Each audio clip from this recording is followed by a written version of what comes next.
ആഴ്ചയിൽ 2 തവണ മാത്രം ഇടവിട്ടിട്ട് മുടി കഴുകുന്നതാണ് നല്ലത്. മുടി പൊട്ടി പോകാനുള്ള ചാൻസ് കൂടുതലാണെന്ന് കേട്ടിട്ടുണ്ട്. ആഴ്ചയിൽ എത്ര തവണ മുടി കഴുകണം? തലയിൽ വെള്ളം വന്നു കഴിഞ്ഞാൽ അങ്ങനെ ഊരിപ്പോയിരുന്ന സാധനമല്ല മുടി. 3 ദിവസത്തിലും കുളിക്കുക, 4 ദിവസത്തിലും കുളിക്കുക. ഹെയർ ഹൈജീൻ എന്ന് പറഞ്ഞൊരു സംഭവമുണ്ട്. ഇതൊക്കെ അവിടെ കിടക്കുമ്പോൾ ഈ സ്വെറ്റും സെഡിമെന്റും കൂടി ആയി കഴിഞ്ഞാൽ സ്മെല്ല് വരാനുള്ള പോസിബിലിറ്റി ഉണ്ട്. ഈ കെരാറ്റിനോ ബോട്ടോക്സ് എന്നൊക്കെ പറയുന്നത് ഒറിജിനലി ഹെയർ ട്രീറ്റ്മെന്റ് ആണോ അതോ ഇത് ഫുൾ ഓഫ് കെമിക്കൽസ് ആണ്? After A period of time നമുക്ക് ഭയങ്കരമായിട്ടുള്ള മുടി കൊഴിച്ചിൽ അനുഭവപ്പെടുന്നുണ്ട്. ഈ പ്രശ്നം അവർ മാറ്റുന്നില്ല.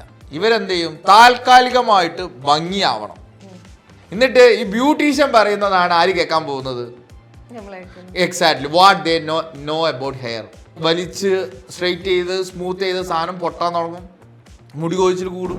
അപ്പോൾ അതിടുമ്പം മുടി ഷൈനിങ് കൂടും, ലെങ്തി ആവും, ഒക്കെ ആവും.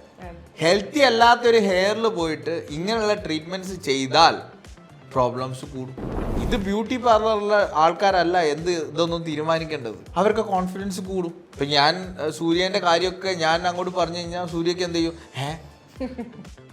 അപ്പോൾ ആള് പറഞ്ഞത് കേട്ട് പോകും. അങ്ങനെ 2-3 മാസം അവർ പോകുമ്പോൾ ദേ വിൽ റിയലൈസ് കോൺഫിഡൻസ് കൂടിയ ഹെയർ ലോസ് കുറയും. കേളി ഹെയറിനെ കുറച്ചുകൂടി കേളി ആക്കാൻ വേണ്ടിയിട്ടുള്ള പ്രോഡക്ട്സ് ഉണ്ട്. ഒരുപാട് സോഷ്യൽ മീഡിയ ഇൻഫ്ലുവൻസേഴ്സ് അതിനെ ഭയങ്കരമായി മാർക്കറ്റ് ചെയ്യുന്നുണ്ട്. ഇൻഫ്ലുവൻസേഴ്സ് എന്ന് പറഞ്ഞാൽ they are not doctor. Curly hairs, different type of ഒരു മുടി കൊഴിച്ചിലുള്ള ഒരാൾ കേളി ആക്കണം എന്ന് വിചാരിച്ചിട്ട് പിന്നെ മുടിയെ തലയിലുണ്ടാവും. ഹെയർ ഹെൽത്തി അല്ലെങ്കിൽ പ്രോബ്ലം തന്നെയാണ്. സ്കാൽപ്പിൽ നിന്ന് ഹെയർ പോയിട്ടുണ്ടെങ്കിൽ അയാൾക്കത് കുറവ് തന്നെയാണ്.